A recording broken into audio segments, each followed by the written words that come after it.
Bandic, falando em cenário, né? A gente está às vésperas da reunião do Copom e você já deixou bastante claro em algumas oportunidades a necessidade de um choque na política monetária para tentar recobrar credibilidade, reancorar expectativas e colocar o país aí na trajetória um pouco mais correta, se a gente pode dizer assim. E como você falou, né? O custo da dívida é bastante alto e, claro, com mais prêmio, né, na taxa de juros, tem mais dívida ali para frente que está bastante atrelada com essa situação.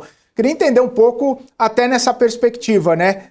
Você imagina que o Banco Central poderia dar 1 ou mais ponto percentual de elevação agora? Se sim, isso seria uma manobra ali não muito aguardada pelo mercado, mas seria suficiente. Atrelado a isso, a comunicação mais dura, a comunicação mais forte do Banco Central, faria com que o mercado tirasse um pouco do pé do acelerador do pessimismo? Felipe, o problema com a política monetária é que ela é como uma pistola. Ela tem um número de cartuchos que você pode deflagrar.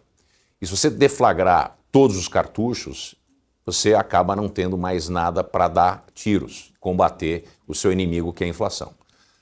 A verdade é que as expectativas estão desancoradas até 2027. É além do horizonte relevante do Banco Central.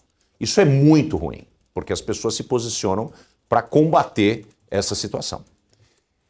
Na minha percepção e na minha escola econômica, quando a gente tem um processo de inflação que pode começar a ser o início de um processo inercial, e o Brasil tem tudo para isso, porque a economia ela é toda indexada, então você acaba tendo uma inércia inflacionária. Isso que me preocupa e a gente está já sentindo os efeitos disso. Então, você tem um início de uma inércia inflacionária e você tem uma expectativa generalizada desancorada. A maneira de resolver esse problema é dar uma vulga paulada, surpreender o mercado, elevar a taxa Selic, a taxa de juros, acima daquilo que está precificado. O mercado se assusta, a gente recalibra as expectativas e, em seu próprio tempo, começa a cortar a taxa de juros, de maneira paulatina.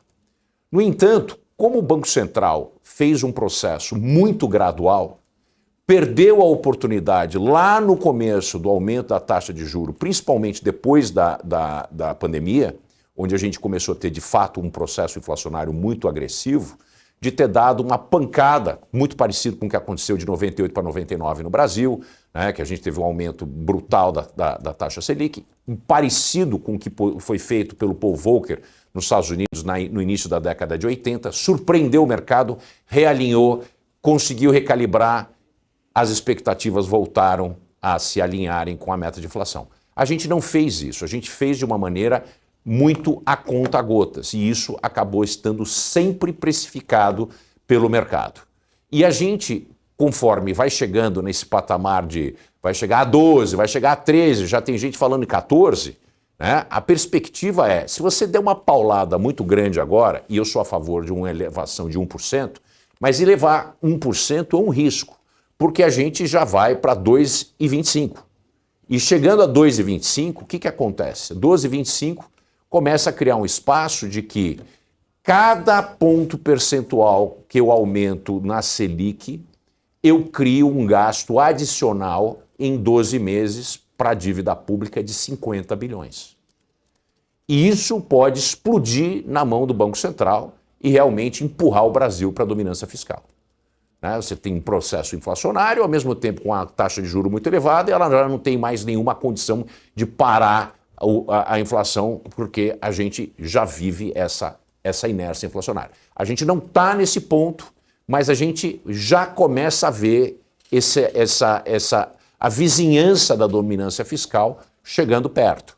A gente já consegue olhar a olho nu. Então a minha preocupação é, eu sou a favor de dar um susto no mercado, realinhar as expectativas e convergir para o centro da meta, mas existe um risco nisso, que é dar uma pancada, aumentar ainda mais a relação dívida-PIB, não frear a inflação, porque o fiscal é totalmente desalinhado, não está fazendo sua contrapartida e dessa maneira a gente ainda jogar o Brasil numa situação mais complicada. Não é fácil a situação do Banco Central.